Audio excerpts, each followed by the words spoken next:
د پخوانی خلکو د واقعاتو حواله ورکول کیږي چې پخوانی زمانه کې عذابونه راغلي دي، خو د عذاب د راتلو طریقه به دا وه چې کله بس خلک گمراه شول، د الله نه به واوړېدل، راه راست طرف ته به نه راتلل، نو الله جل شانه به په معمولي غونده کې تکلیف راوستو.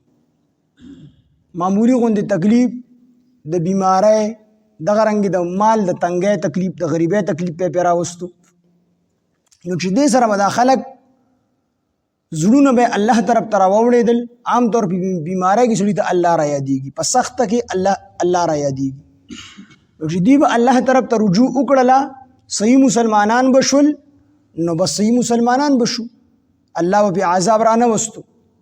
او کو چېرې په دغې تکلیف کې جسمانی تکلیف به الله راوست، مرضونه وغیره، مالی تنګي به پې راوسته، او دوی به بیا الله طرف ته راونه ګرځېدل، توبه به ونه ویستله، په الله او په پیغمبر او په کتاب باندې به ایمان را نه وړو، نو الله به بیا دویم قسمه عذاب راوست.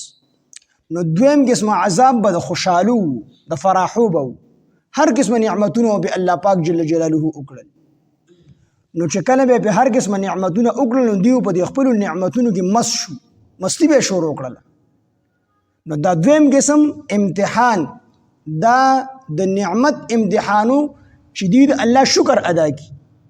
په خوشحالۍ کې ورته الله را یاد شي، په غم کې خو ته را یاد نه شو، کیدای شي په خوشحالۍ کې الله طرف ته رجوع کړي، خپل منعم او خپل محسن وپېژني، د الله شکریه ادا کړي. نو دوی به چې کله په دغه کې به سم شو، نو ټیک ته، خو که په دغه کې به سم نه شو، نو بیا به فوراً الله پاک جل شانه عذاب راوست، او بیا به ټول چې کوم دی دړې وړه کړل، یو کس به پکې پرې نه ښود، چې څومره کافران به وو ټول به چې کوم دی تباه او برباد کړل. لومبی امتحان د غریبۍ او دغه رنګې د جسمانی تکلیف، د مرضونو امتحان، دې سره به ټیک شو، نو ټیک ته عذاب به ترې منې شو.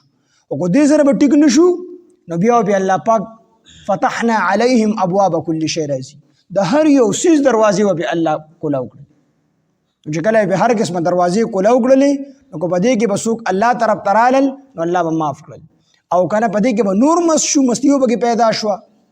ځکه چې عام طور ډېر ګناهونه داسې دي چې انسان د غریبۍ د وجې نه نشي کولی، د بېوسۍ د وجې نه نشي کولی. هغه وخت کې دا موبایل لا نه وي راوتی، زمونږ استاد به دوا کوله، وی الله شکر دی چې وس ته رال نه دی راکړی، ډیشونه به وو، موبایل لا نه وي. نو که ما له الله وس راکړو، نو بیا ما ډیش اخیستی، خو زمونږ وس نشته د دې وجې ښه سړي. نو ډېر څیزونه داسې دي چې هغه د غریبۍ د وجې نه او د بېوسۍ د وجې نه انسان نشي کولی. نو چې الله ولا مالداري هم ورکړي، دې سره بیا ډېر تکبر انسان کې هم پیدا کېږي، او هر قسمه ګناه بیا دې کولی شي. دا بیا ډېر سخت امتحان دی. نو چې دغه کې به دوی مست شول، الله طرف ته به راونه ګرځېدل، نو فوراً به الله عذاب راوستو، ټول به یې نیست او نابود کړل. اوسني کفارو ته پکې هم دا تنبیه ده چې تاسو هم سم شئ، الله طرف ته راشئ. کو نه راځئ، نو ستاسو به هم دقه انجامي کوم چې د مخکنو قومونو انجام تیر شوي دي.